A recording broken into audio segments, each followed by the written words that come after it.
Sir ಗಮನಿಸಿದ್ರಿ, ನಾನು ಆರಂಭದಲ್ಲೂ ಕೂಡ ಹೇಳ್ತಾ ಇದ್ದೆ, ಬೆಂಗಳೂರಿನಲ್ಲಿ ಅದೆಷ್ಟೋ ಕಾರ್ಖಾನೆಗಳು, ಇಂಡಸ್ಟ್ರಿಗಳು ತಮ್ಮ ತ್ಯಾಜ್ಯವನ್ನು, ವೇಸ್ಟೇಜನ್ನು ಕೆರೆಗಳಿಗೆ ಬಿಡ್ತಾ ಇವೆ, ಬೇರೆ ಬೇರೆ ರೀತಿಯಲ್ಲಿ ಪೊಲ್ಯೂಷನ್ ಆಗ್ತಾ ಇದೆ ಅಂತೇಳಿ. ನಿಮ್ಮ ಅನಿಸಿಕೆ ಪ್ರಕಾರ ಈ ಪೊಲ್ಯೂಷನ್ ಕಂಟ್ರೋಲ್ ಬೋರ್ಡ್ ಏನು ಮಾಡ್ತಾ ಇರ್ಬೋದು ಸರ್ ಇಷ್ಟೆಲ್ಲ ನೋಡಿಕೊಂಡು? I think pollution control board ಪ್ರತಿಯೊಬ್ಬರಿಗೂ ನೋಟಿಸ್ ಒಂದು ಲೆವೆಲ್ ಕೊಟ್ಟಿರ್ತಾರೆ. ಓಕೆ. ಇದು ಆ್ಯಕ್ಚುಲಾಗಿ ವೇಲ್ಸ್ ಸ್ಟುಡಿಯೋ ಪ್ರೈವೇಟ್ ಲಿಮಿಟೆಡ್ ಅನ್ನೋ ಕಂಪ್ನಿಗೆ ಇದು ಕೊಟ್ಟಿರೋದು.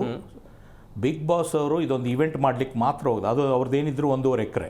ಬಟ್ ವೇಲ್ಸ್ ಸ್ಟುಡಿಯೋ ಜಾಲಿವುಡ್ ಏನಿದೆ ಅದು 35 ಏಕರ್ಸ್ ಇರೋ ಲ್ಯಾಂಡ್. ಅದು 35 ಎಕರೆಯಲ್ಲಿ ಇವ್ರದ್ದು ಸಣ್ಣದು 1.5 ಎಕರೆ.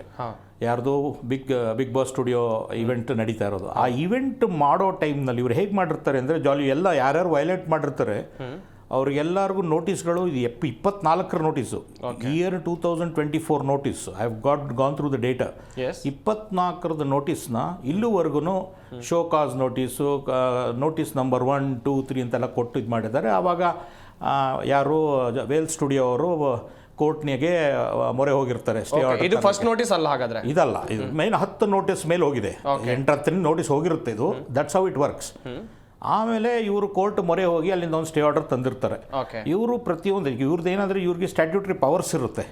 Beyond 1 point they can go and seal. ಇವರು ಏನು ಮಾಡ್ತಾರೆ ಅಂತಂದರೆ, ಪೊಲ್ಯೂಷನ್ ಕಂಟ್ರೋಲ್ ಬೋರ್ಡು ಈ ಬೇಸಿಸ್ ಇರುತ್ತಲ್ಲ, 3-4 ಆರ್ಡರ್ಗಳು ಎಲ್ಲ ಇರುತ್ತೆ ಒಂದು ಲೆವೆಲ್ಗೆ. ಅವ್ರೇನು ಮಾಡ್ತಾರೆ, ಟೈಮಿಂಗ್ ಮಾಡ್ತಾರೆ. ಬಿಗ್ ಬಾಸ್ ಒಂದು ಇವೆಂಟ್ ಅಂದರೆ ಅದು ಕೋಟಿಗಟ್ಟಲೆ ಖರ್ಚಿರುತ್ತೆ.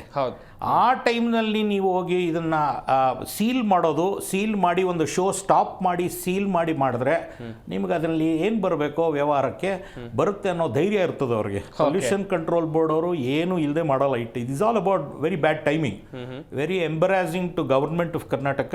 ಇದೆಲ್ಲ ಆಗಬಾರ್ದು, ಇಂಥದ್ದೆಲ್ಲ ಮಾಡಬಾರ್ದು. ಯಾಕೆಂದರೆ ನೀವು 10-12 ತಿಂಗಳಿಂದ ಫಾಲೋ ಮಾಡ್ಕೊಂಡು ಬಂದಿರ್ತೀರಾ. ಆ ಶೋ ಟೈಮ್ ನಡಿಬೇಕಾರೆ, ಯಾಕೆಂದರೆ ಜಾಲಿವುಡ್ ಸ್ಟುಡಿಯೋ 35 ಎಕರೆ ಇರೋದು. ಒಂದೇ ಪಾರ್ಟ್ ಏನೋ ಪೊಲ್ಯೂಷನ್ ಮಾಡ್ತಾ ಇರಲ್ಲ. ವಾಟರ್ ಇರ್ಬೋದು, ಅವರು 2 ಇದರಲ್ಲಿ ಮಾಡಿದ್ದಾರೆ, ವಾಟರ್ ಆ್ಯಕ್ಟು, ಏರ್ ಆ್ಯಕ್ಟ್ ಅಂತ. ಒಂದು DG ಪರ್ಮಿಷನ್ ತೊಗೊಂಡಿಲ್ಲ, ಅಂದರೆ ಡೀಸೆಲ್ ಜನರೇಟರ್ ಆಪರೇಟ್ ಮಾಡಲಿಕ್ಕೆ ತೊಗೊಂಡಿರಲ್ಲ. ಇದಕ್ಕೆ ಮುಂಚೆ ಒಂದು ಪವರ್ ಕಟ್ಟು ಮಾಡಿದ್ದಾರೆ. ಪವರ್ ಕಟ್ ಮಾಡಿ ತೋರಿಸಿರ್ತಾರೆ ಒಂದ್ಸಲ, ಬರ್ತೀರಾ ಇಲ್ಲ ಅಂತ.